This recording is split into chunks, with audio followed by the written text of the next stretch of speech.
ফিলিস্তিনের পক্ষে হাজার হাজার মানুষ মাঠে নেমেছেন দক্ষিণ আফ্রিকায়। ফিলিস্তিনে ইসরায়েলের নির্বিচার বিমান হামলা চালিয়ে নিরীহ মানুষদের হত্যার প্রতিবাদে বিক্ষোভ সমাবেশ অনুষ্ঠিত হয়েছে দক্ষিণ আফ্রিকার কেপটাউন শহরে।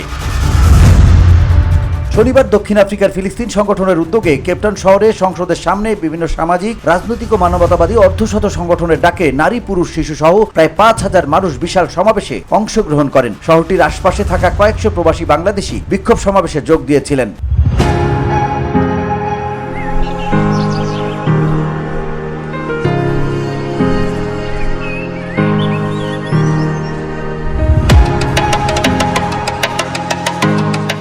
দেশটিতে বাংলাদেশিদের প্রিয় সংগঠন ইসলামিক ফোরাম অব আফ্রিকা, ইকওয়ান মুসলিমিন দক্ষিণ Africa, Islamic circle of south Africa, দক্ষিণ আফ্রিকা ওলামা অ্যাসোসিয়েশন, মিশর কমিউনিটি, দক্ষিণ আফ্রিকার জুইস অ্যাসোসিয়েশন, তুরস্ক community, Somalia community, Ethiopia community, দেশটির ক্ষমতাসীন দল ANC সহ অর্ধশতাধিক বিভিন্ন রাজনৈতিক ও সামাজিক সংগঠন অংশগ্রহণ করেন এই সমাবেশে।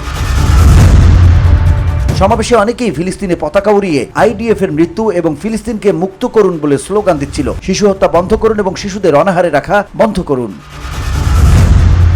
মুসলিম আইনজীবী পরিষদের সভাপতি শেখ রিয়াদ ফাতাহ বলেন, কেপটাউন আজ গাজা এবং ফিলিস্তিনের সঙ্গে সংহতি প্রকাশ করছে। আমরা দক্ষিণ আফ্রিকার সরকারকে ধন্যবাদ জানাই। এটি কোনো মুসলিম বিষয় নয়, এটি বিশ্বের জন্য কিছু, এবং আমরা দেখতে পাচ্ছি যে বিশ্ব গাজা এবং ফিলিস্তিনকে সমর্থন করার জন্য বেরিয়ে এসেছে। VOD Bangla news desk.